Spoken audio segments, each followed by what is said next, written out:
There we go. All right. Okay, good afternoon, ladies and gentlemen. Some of your attention, please. All quiet, please. Thank you. Go ahead. Have your notes out open. We're going to continue on looking at Europe during the time of the 1600s and the Protestant Reformation and all kinds of stuff going on, all kinds of interesting things going on.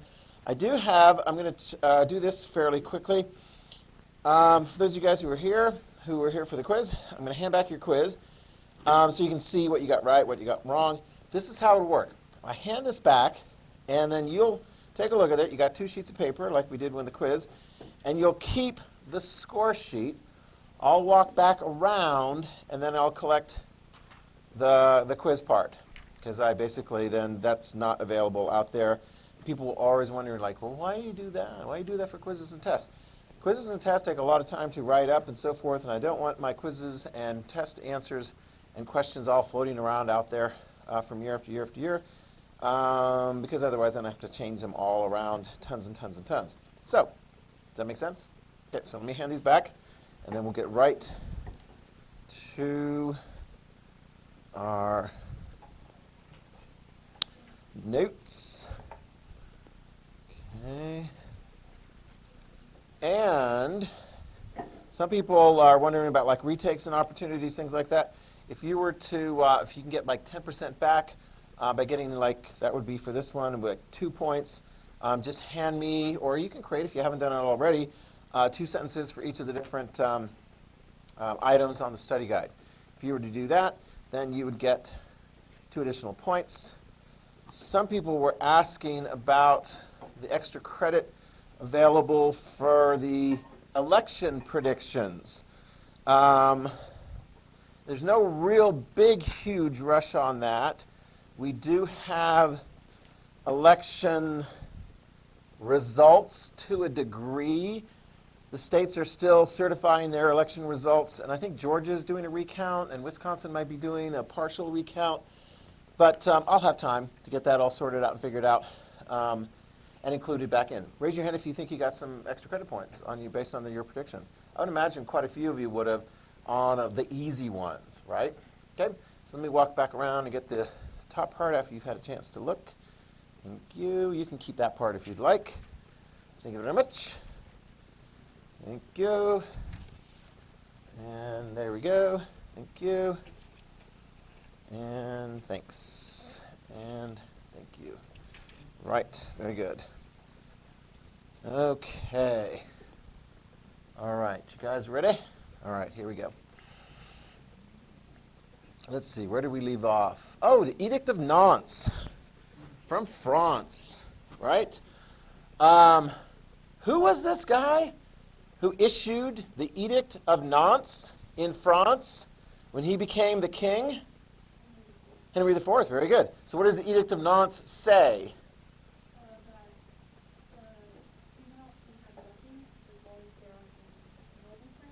Good. And what did it say about religious freedom? Yeah, you can have your religion, you can have your Protestant religion. So this is very, very tolerant. Make sure you have that if you don't have that already in your notes. This is going to be one of those things from that time period that's actually going to stand out quite a bit. Because a lot of the rulers had the position that, look, it's my way or the highway. I get to pick the religion. I don't necessarily want you to have the opportunity to pick your own religion. But Henry IV was very practical in that way. He said, look, if I could, I would be what? What would his religion be? Who was our Henry IV in here? You were Henry III, right? Who was our Henry IV? You were the Henry IV. If you could be really the religion that you wanted, what do you suppose it would probably be? If you were Henry IV, or in the mind of Henry IV, what would Henry IV probably really want to really do if it was just him? Protestant, yeah, probably. Why was it that he chose to become Catholic?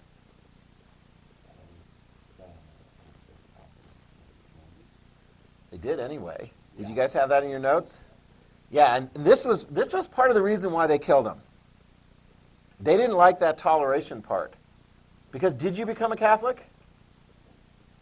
And what were most of the people in France?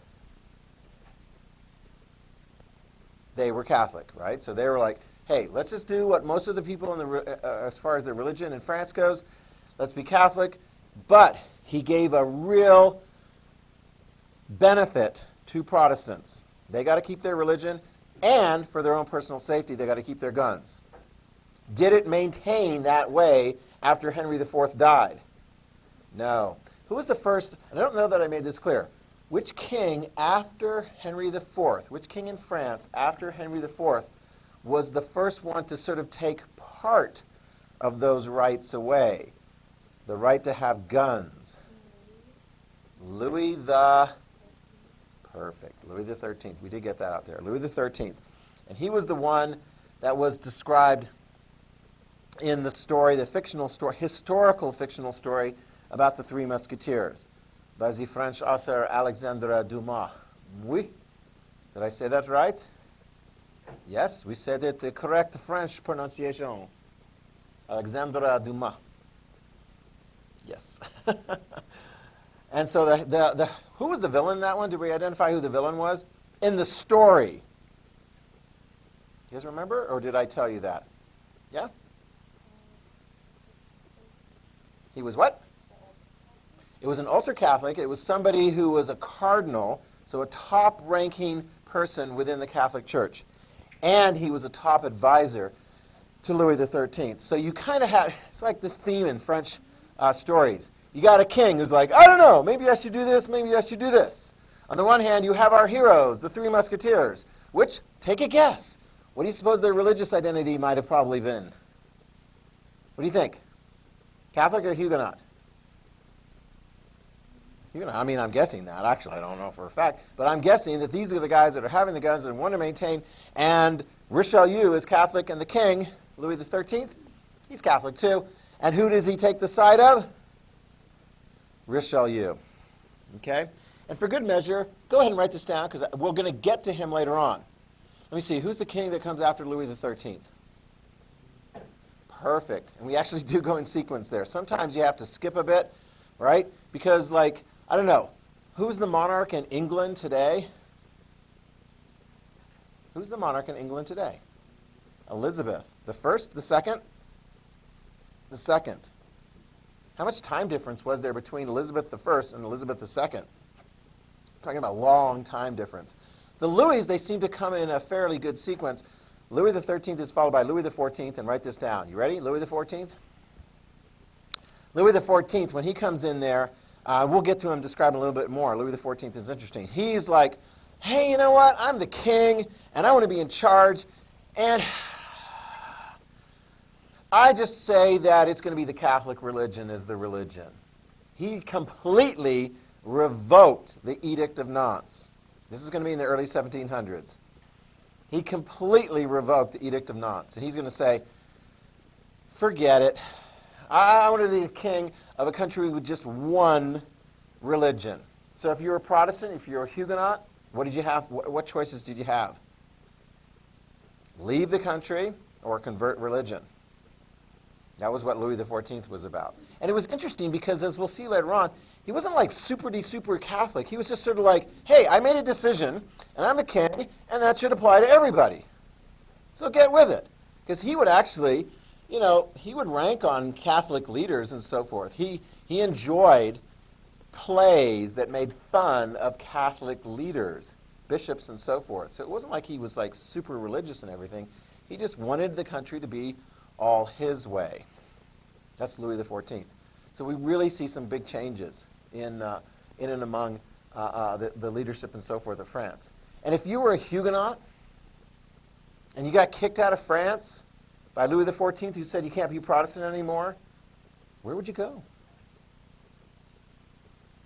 Where would you go? You could go like to the German-speaking areas, and a lot of them did. And they took with them a real anger toward France. They're like, our country has betrayed us, our religion. And that anger toward France is going to be important later on in history because you're going to see some big fights between France and a country made up of a lot of German speakers called Germany. Okay? That's going to be coming up later. Well, let's turn to another dramatic episode. And this is going to be taking place at about the same time period we're going to turn our attention back to the area that kind of Luther was from, Martin Luther.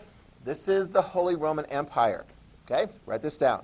The Holy Roman Empire, which if you're sort of describing it geographically, you might write in there, let me see, it's most of North Central Europe.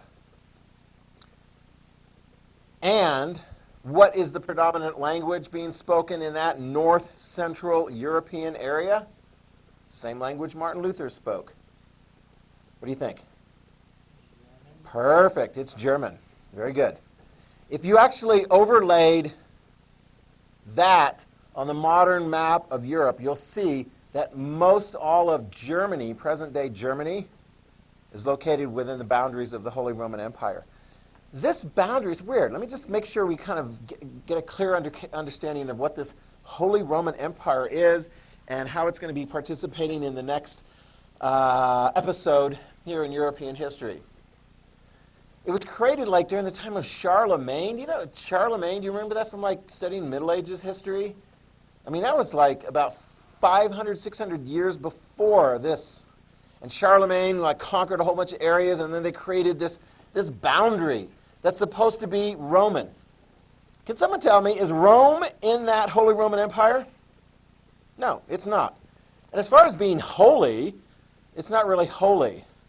In fact, historians will identify the Holy Roman Empire as it ain't holy, it ain't Roman, and it ain't an empire. You can write that down. It's none of the three. Because if it was holy, then it would be like sort of a religious sort of institution. Well, here's one thing that they tried to do as far as the holy thing. Guess what the religion was supposed to be in that territory, certainly before the Protestant Reformation? What do you think? What religion? Before the Protestant Reformation? Catholic, yep. It was supposed to be all Catholic. But have you noticed something taking place during the Protestant Reformation? I'm making you mark this down. The Protestant Reformation started in the Holy Roman Empire. Martin Luther was located right here, kind of in the middle of it, right there in Saxony. And there's a whole bunches of areas that are going to be significantly Protestant, especially if you get up to the northern parts. It's like almost entirely Protestant, mostly Lutheran. And you got Calvinists in areas and so forth there too. It ain't Roman. I mean, the Pope is always sending up messages. Hey, Holy Roman Emperor, you should do this. You should crack the skulls of Protestants. You need to act. Well, here's a big problem as far as this empire goes. You ready? This is one of the reasons why it was always hard to hold together. Because most of the parts of the Holy Roman Empire, who's really in charge of those? One emperor? Or lots of little princes and leaders in different areas? What do you think? The latter part? Yeah, write that down. In fact, remember Martin Luther? He was in Saxony. Who protected him from the wrath of the Pope who didn't like what he was up to? Remember that? It was a guy named John Frederick. He was the elector. He was the top political leader in that Saxony region. He was in charge of that small German-speaking region. And if you were to look at all the people who had like real control throughout the Holy Roman Empire, you go, why do they even bother calling it an empire? Think of it this way. If you're the emperor and you die, who takes over? If you're the emperor and you die, who takes over? I mean, does that make sense? It's like a monarch. They die. The power then goes to the kid. Do you know that your kid is going to be ruling after you're gone? Yeah. Put this down. Here's the deal. In the Holy Roman Empire, when the emperor dies, they elect another emperor. It is not passed down from father to son. Oh, no. It's elected. In fact, Martin Luther's friend, the elector of Saxony, had one of the key votes. The people who could vote for the new emperor had a lot of control. And they didn't like their control taken away from them by some new guy that comes in and wants to be the emperor. And some of those people that were emperors, some of them came from some pretty important families. During the time that we're going to be looking at here, the 30 Years' War, the Holy Roman Emperor was from the Habsburg family. Oh yeah, the Habsburg family. In control of Austria, which is actually contained in the Holy Roman Empire, Spain, Naples, this southern Italy part down here, and then over here in the Netherlands. In fact, you can actually see it. The pink bits are called Austrian Habsburg lands. The light green are called Spanish Habsburg lands. So if anyone is going to be able to crack down on those Protestants, it's going to be a Habsburg. And there was a Habsburg that was the Holy Roman Emperor. And the Pope was like, let's do it. Let's crack down on these guys. You ready? The 30 Years' War. Boom, boom, boom. It started in 1618. The 30 Years' War. And guess how long it lasted? Why would you say it was lasting 30 Years' War if it's called the 30 Years' War? I mean, how long did the 100 Years' War? Have you guys ever heard of the 100 Years' War? Between England and France in the 1200s? That started in 1618. The 30 Years' War started in 1618. The 100 Years' War actually lasted longer than 100 years. The 30 Years' War actually lasted, thank goodness, 30 years. So when's it going to end? Do your math. When's it going to end? I didn't catch one. What was the first date? 1618, so when's it going to end? 1648, yeah, it does. Which is nice because, you know, I love it when historically we can actually have wars that are named like, and they're named after something and you know what it's about, right? So like the 30 Years' War lasts 30 years. The 7 Years' War, guess how long that's going to last? Awesome, this is good. So we're going to get into a theme here, right? And the 20th century, there was literally a war called the 6 Days' War. Guess how long that lasted? 6 days. Hey, next semester you guys are going to learn about the War of 1812. Guess what year that started? what did I say? 1618? The War of 1812. The War of 1812. When did that start? It started in 1812. When did it finish? 1814. Or 15, depending on, you know, how you look at it.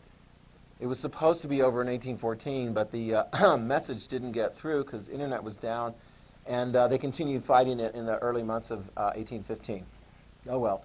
Andrew Jackson, President number 7, is going to have a big victory over the British in the War of 1812 in January of 1815. So here we go, the 30 Years' War. You ready? All right. In the 30 Years' War, it's going to start, it's going to start in a place called Prague. Prague. Prague.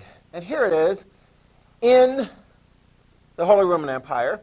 It's a very important city in this region. Today, if you went to it, it would be called Czechia or the Czech Republic. Sometimes it's referred to as Bohemia. You guys ever heard of Bohemia? What kind of music is it when you have a rhapsody in Bohemia? You guys heard of that? Scaramouche, Scaramouche. Can you do the fandango? Right? What kind of ruler rules in Bohemia? This is an obvious one. Queen, of course. No? Oh my gosh. Yeah, you're going, I get it. So here we go, in Bohemia. Write this down. In Bohemia, and specifically in Prague, they're mostly Protestants, okay? And I want to say mostly Calvinists, I believe, that variation of Protestants. In any event, the Holy Roman Emperor, who is Catholic, who is working in close proximity with the Pope, the Holy Roman Emperor is like, you know what? It is time now to crack down on these people. So I'm going to crack down on these people. So is he going to go and crack down on those people in Prague and Bohemia? No, he sends other people to do it. Right? He sends other people to do it. So lucky you. You and another representative of the Holy Roman Emperor are going to go to Prague. Okay? Who wants to be the representatives of the Holy Roman Emperor? I need two volunteers. 2 volunteers? You guys want to be the representatives of the Holy Roman Empire? Okay, you've just arrived in Prague. Right? You guys are all Calvinist leaders of Prague, and are you happy to see these 2 representatives of the Holy Roman Empire? No. Why? What are they saying? What are you saying? Wow! You're getting right to the point. You're like, you too? What are you, like Avengers or something? You got superpowers? You're outnumbered. You want to convert them. You want them to back down. And if they don't, yeah, you'd really like to kill them, but you're like, you and what army? Because you didn't bring the army. You're just two representatives. She wants you guys to convert. What are you going to do? Well, that was easy. All it took was a couple of people from the Holy Roman Emperor to come and talk to you, and you're like, fold. That's it? You guys are all in this whole, like, just fold? No, he doesn't want to. He looks at you and goes, you folder, you. No. What are you going to do to these guys? How about you take them up to have a conversation? Write this down. They are taken up to have a conversation. Let us consider these words that you have spoken that we should convert. Because who's your boss anyway? The Holy Roman Emperor? Like, what is he supposed to be in charge of? Us? Right. Come upstairs. You're like, wow, what a big, tall building. Yes, come upstairs. Let's have a conversation. Are you going to go upstairs with these guys? Are you going to go upstairs with these guys? No. Why not? Oh, did we already give you that word last time? No, I didn't. Oh, that's right. We got to it in the other class. Well, the defenestration, yeah. Here they are. Here are the two representatives. Right? Here's one. I don't know. Is that one you, Becca? Or are you the second one to get tossed out of the window? This is what they did. This is what, not you, because you're like, oh, whatever. You know, these guys are like, man, we are not going to take this from the Holy Roman Emperor. They threw him out of a window. It's called defenestration. To be defenestrated means to be thrown out of a window from a high, tall building. This is going to be known as the Defenestration of Prague. This is going to spark the 30 Years' War. Because when these guys get thrown out of the window, their boss is not too happy about it. And he's going to send in he should have sent the army in with you, because otherwise you wouldn't have got. Actually, how did anyone know that you were defenestrated and thrown out of the window? I mean, like, who's going to tell your boss? The boss doesn't get told? You know who tells your boss? You do. You're like, what? They got thrown out of a window from a very high place. And yet, the message gets back to your boss, the Holy Roman Emperor, because these guys survived. Write it down. They survived.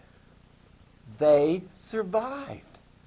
You threw them out of a tall building with every intention that they will go and die upon impact to the hard pavement below. Well, maybe cobblestone. This is not entirely accurate because, in fact, these guys, the representatives of the Holy Roman Empire, say, God is truly on our side. God intervened miraculously to save our lives from these terrible heathen Protestants who wished us dead. How's God going to prevent your demise from after you're tossed from a window? Is he going to like reach out and cup you with his hands and protect you from crushing your skulls? Is that what happened? Yeah. What can break a fall? Water. There was no water below there. Anybody want to throw any other ideas out there? Because something broke their fall. Something very natural. Yes. Another person. Yeah, here, let me catch you. Oh, the person who catches you crumbles and falls. It wasn't another person. It's actually something quite natural. Good guess. It's not quite hay. Hay would have worked very well. Maybe a big cart full of hay. Good guess. Think of it this way. To put it politely, it's like used hay. Yes! Poop saves the day. What do we call that in like farmer terms? Thank you very much. Manure. There was a big pile of manure that happened to be below the window that they were thrown from. And so miraculously, you were thrown from a window into manure and you survived. And of course the Protestants are like, right, that's how your God protects you, because from our point of view, that was, even though you survived, that was all the more of an insult. Because what are you looking like as you walk from that episode? What do you look like? What do you smell like? You look like a big poop walking person. Yeah, I mean, so you go back. Hopefully you cleaned yourself up a bit before you presented yourself to the Holy Roman Emperor. Got that? So, The 30 Years' War started because of poop, okay? Or somebody being thrown into the poop. They didn't want to throw them into the poop so much as they wanted to just throw them into, into their death. Although it does kind of remind me, what was that? Back to the Future, right? Have you guys ever watched that? The original Back to the Future. Who was the bad guy in that one? Remember? Biff, yeah, Biff. He's such a jerk. And how does he end up after he's trying to be bullied to the main character? Marty, that's right, Marty McFly. There we go. You are in my destiny. That was his dad. Yeah, he ends up in a big pile of manure. Yeah. So, yeah, we didn't start the 30 Years' War from that. But, yeah, I mean, here we go. There's a modern depiction of guys getting tossed from the window into poop. So what's going to happen then? This means war. Write this down. You ready? 30 Years' War. It's going to be long. And I'm going to try and keep it simple.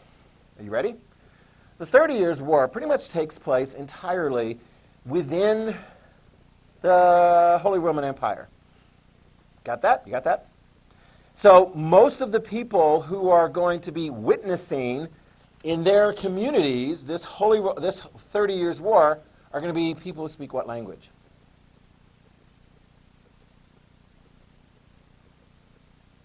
What's the main language in that area?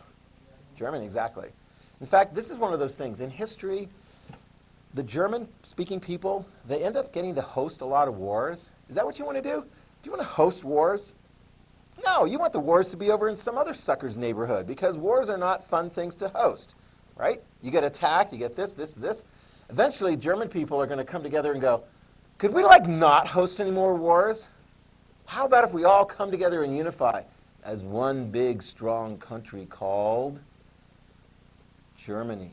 Will there be a big, strong country called Germany? In the 20th century, is Germany going to be involved in any major wars? World War I, World War II. I bet you could tell me the name of the leader of Germany in World War II. It's very famous. It's very infamous. Yeah, it's Hitler. Yeah. You guys have heard of Hitler? Yeah. He had behind him the full resources of Germany. But in this war, write this down, it takes place in the Holy Roman Empire, and you're going to get various different German groups, depending on their Catholic. They'll be on one side, perhaps, and if they're Protestant, they're going to be on the other side. But put this down. Lots of other countries are going to send their armies into this war, into that area where the fighting takes place. France, boom, write it down. France will send its army in. And France is led by, what was the religion of the French kings? Even if it's a Henry IV and he's sort of lukewarm about it, yeah? Catholic, very good. So you think, okay, the French are going to come in on the side of the Catholics. Wow. Spain, write this down. Spain is going to send in its armies. And what's the religion of Spain? Catholic, there we go. All right, there we go. And they're Habsburg too, okay? You'll get armies coming up from Italy, and they tend to be what? Italian, what religion? Catholic, very good. We're going to have Denmark and Sweden sending its armies in. And Denmark and Sweden are Catholic or Protestant? They're Protestant, very good. So we get all these various different things. And to make it long and short of it, let's just put this down. It's bloody. It's deadly. It's horrible. And in fact, what really is horrible about war at that time is if you're just a village going, could we just not be involved in the war? If one army comes through, what do they want from that village? They want food. They're going to take whatever they can get. So if you just happen to hand over your food to one army that came through, and then the other army comes through that doesn't like the first army, and they're going to look, and are you going to have any food left to give those guys? No. And so are they going to be happy and go, oh, well, I feel really bad that first army took the food. Will they take your explanation that, oh, they took the food from us, we didn't give it to them? Are they going to take that explanation? What are they going to do to you since you fed the enemy? Yeah, you're going to have all kinds of atrocities. Write that down. All kinds of atrocities carried out against civilians.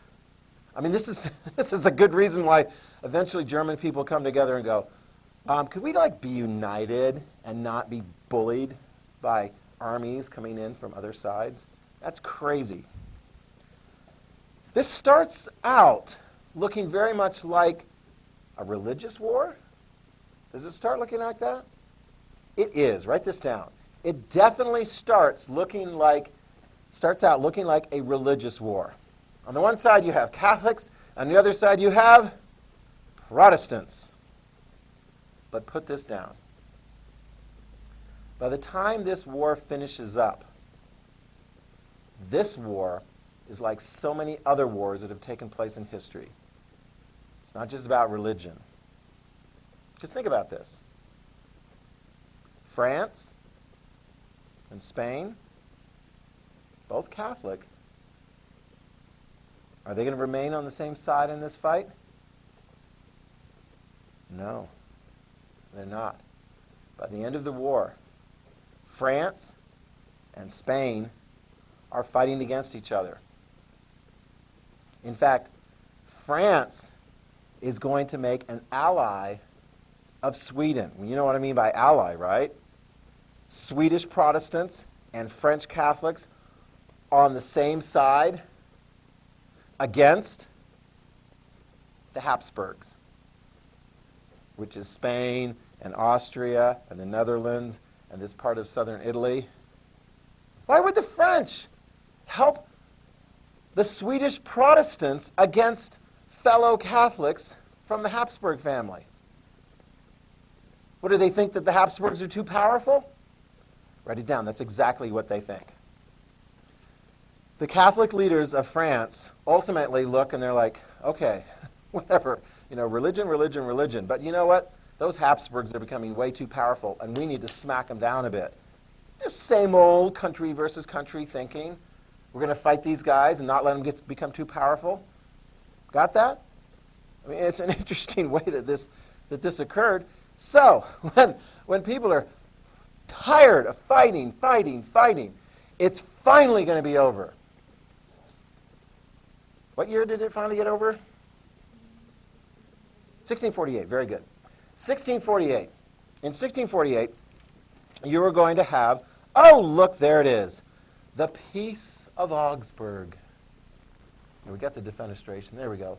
The Peace of Augsburg, which basically means it's a peace treaty, and it is written in a city called Augsburg. Do you see that in your handout? The Peace of Augsburg. And what is this going to mean? Well, let me see. Obviously, what is no longer going to be taking place now that the Peace of Augsburg has been signed by all of the different countries involved in the fighting? What's going to stop happening now that there's a peace treaty signed in Augsburg? Very good. The war's going to be over. Yay. Okay. So, war's over. And then you're like, let me see the details here, because everyone's like, let's have the war over. Well, let me see the details. What's going to happen as a result of this peace treaty? I mean, like, is anybody in a strong position to say, if you want peace, you have to surrender territory or money or, I don't know, something? I mean, the American Revolution, did that end with a peace treaty? Who won the American Revolution? The British or the Americans? We did. So what did we get? What did we get? Yeah, we got our country. We got a land, yeah. And the fighting stopped. Here's what happens in the Peace of Augsburg. A couple things. One, sort of religious toleration. Now, you need to make sure that you have that sort of part in there. Listen very carefully. This is the part that the Holy Roman Emperor and the Pope, I suppose, agreed to. The Holy Roman Emperor said, okay, that huge, vast territory that I have, my Holy Roman Empire, I no longer say what the religion is going to be for the entire thing. I agree. Fine. Whatever. I'm not going to be the one who picks the religion in the Holy Roman Empire. Well, if you're not going to be the one who picks the religion, Holy Roman Emperor, who is going to pick the religion in the Holy Roman Empire? You ready for the answer? Depends on who's in charge of that local territory. Write that down. Each local prince, each local elector, each local whatever they are, gets to pick the religion for their area. You got that? So in Bohemia, what do you suppose they're going to pick as their official religion? Right? The ones that like to chuck people out of windows? What are you going to pick? What are you going to pick? Protestant. You're going to pick Protestant? Now that nobody's pushing you around and telling you what to do? Yeah, you go. So write that down. A lot of them are going to pick Protestant. Not all of them. Some of them are going to remain Catholic. But notice who gets the choice. The emperor's like, it's not my choice anymore. In fact, it's like, at the end of the 30 Years' War, you're like, is there really a Holy Roman Empire? Because the emperor doesn't seem to have any power at all anymore. The last one quit and is like, that job sucks. So who is in charge of it? Each local area. Now that's what I mean by sort of religious toleration. It's toleration from the emperor to the local leaders. Now, here's the real question. Can you, as an individual, have the right to practice whatever religion you want? No. Make sure you have that in your notes. No. Because if your local ruler says this area is Catholic, it's Catholic. And you may be taking a real chance if you try to practice another religion or another component of Christianity, for example. If your local ruler says, this is Lutheran, and you're an Anabaptist, can you practice your Anabaptist faith? Nope. Nope. So you're kind of stuck that way. All right? So some toleration, but not complete religious freedom. The leaders of those local communities get it. But there is one region that is really, really happy about this. It's the Netherlands. Write it down. The Netherlands.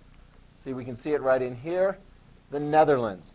In the midst of this 30 Years' War, I forgot to tell you, in the Netherlands, there were a bunch of people there, mostly Protestants, that were fighting to get independence from the Habsburgs. And they fought, and they were pretty successful. And so part of this peace treaty is going to be, guess what brand new country is now recognized as an independent country? The Netherlands, also known as the Dutch. What is going to be the predominant religion in that area? Protestant. That was one of the reasons why they were really against the Habsburgs, because the Habsburgs were all Catholic. So if you're the Netherlands then, and you're like, okay, we're Protestant, put this down about the Netherlands. They're Protestant, but are they going to give maybe a little bit of toleration to other people within their communities? Is there an advantage to give a little bit of toleration for people within their communities? I mean, where we live today, is there one religion? What would it be like in your community if there were one religion and everybody who didn't follow that religion was like in big trouble? Would that be much fun? No. The Netherlands adopted toleration. Write it down. The Netherlands adopted a lot of toleration because there were still a fair number of Catholics living there. They're like, can we continue being Catholic? They're like, yeah, sure. Sure. Think about it. Let's see if we can identify this next group. They're not Christian. And a number of them are like, hey, can we go to the Netherlands? Because we kind of like to hang out there. Because it seems like they're fairly tolerant. Not just of other groups of Christians. Raise your hand if you can tell me. What is a non-Christian group? They've got a fairly reasonable size number of people living in Europe, but they're constantly being bullied and harassed and sometimes killed. Not so much Arabic. You're not going to have as many Muslims living there. You had a fair number in Spain. They all get kicked out. Those guys mostly want to cross south to mostly Muslim areas in North Africa. Good guess, though. It's another religious group of people that came from the Middle East.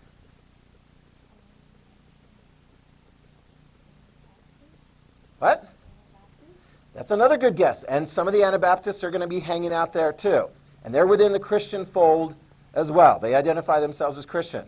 This is a non-Christian minority group.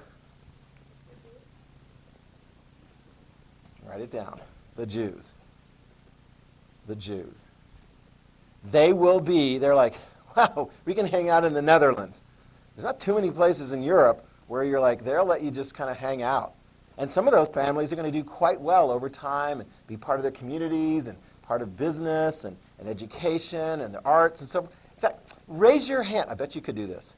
Raise your hand if you can identify the last name, maybe even the first name, of a famous Dutch Jew. A Jew who was living in the Netherlands during the time of, well, when Hitler took over the Netherlands in World War II and then started rounding up the Jews. Have you figured it out yet? It's about your age. Anne Frank. Yeah, her family had lived in Amsterdam for many, many, many, many, many years. I think maybe even going back to this time period. Amsterdam is known as very tolerant. And in fact, there were Christians who were trying to protect them. Right? They had a hiding place for them, and ultimately they were found and they were packed off to Auschwitz, where Hitler was killing millions and millions of Jews, and she died. Okay? But if you go to Amsterdam today, if you go to the Netherlands today, do they still have a reputation of being very tolerant? They actually do. Sometimes people are like, wow, that's really tolerant. I mean, like, what are their laws as far as, like, drug use? Practically non-existent. And they allow for a lot of toleration of all kinds of various different things. But that history goes way, way back, and including toleration for the Jews, toleration for a variety of different Christian groups of people. Okay? And when did they get their independence? What year did they get their independence? 1648, at the end of the 30 Years' War. Very good. Very good. Okay. Defenestration of Prague. It's interesting because I've been to Prague, and it's like, where did the Defenestration of Prague take place? And they're like, which one? You're like, are you kidding me? This is like a regular practice in Prague. When you get upset with somebody, they're like, come upstairs, let's have a conversation about it. I mean, are there other people being thrown out of the windows in Prague? Mm-hmm. I think there's been like 3 or 4 like famous ones. There was one during the Cold War where the communists took one of the top non-communist people up the thing. And of course, the communists are like, he committed suicide, he jumped. And everyone else is going, he was pushed. He was pushed. So, yeah, watch out, the Defenestration of Prague. Okay. Oh, is it time to talk about witches? All right, here we go. We're going to be talking about other forms of intolerance. Oh, because we got religious intolerance going on here. Let's talk about witchcraft. Are you ready? Are you ready? This is interesting. Witchcraft in Europe. Let me see, what part of the Christian denominational thing is witchcraft? Is it? It's not. What is another word for witchcraft in Europe? Put it down as pre-existing religious belief. You're like, what? Before Christianity came into Europe, there were other religious belief systems. Okay? There were lots of other religious belief systems. And most of them were focused on, like, nature and spirits in the woods and the trees and the rocks and so forth. And, you can derive various different things from the ground and from herbs and from things, and you can do various different incantations and yada, yada, yada. Who calls them witches? I don't know. Suppose they could call themselves witches. But the Christians are going to be referring to them as witches. Now, are they friendly like these ones? Who are these people right here? I just put the slide in here. Yes? Yeah, go for it.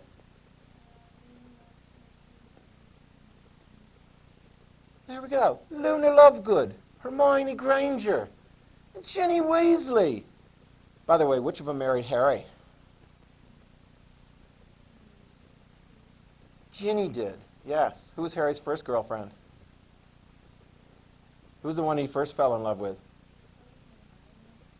Did he first fall in love with Hermione? They were good buddies and so forth. Who was the one that he really liked? And he wanted to take her to the dance or so forth, but she had already been asked? Yes? Cho, there we go. Cho, hello. Cho, was she a witch too? What, do they just hang out with witches? This is interesting because this is like the very popular literary thing, like the world of Harry Potter and witches and so forth. And it's like, I don't know, some people are like, I don't know, witchcraft and so forth. Back in the 1600s, in this time period that we're going to be studying and so forth and talking about, would the stories of Harry Potter, would that have been okay? What might have happened to people who like, hey, I want to be a witch just like Hermione or Luna or Ginny? What might have happened to them? Oh, is that toleration? We got a lot to talk about next time. Because there were some people who literally would say, I will agree to be a witch, but it was very dangerous. Anyway, lots more next time. Okay?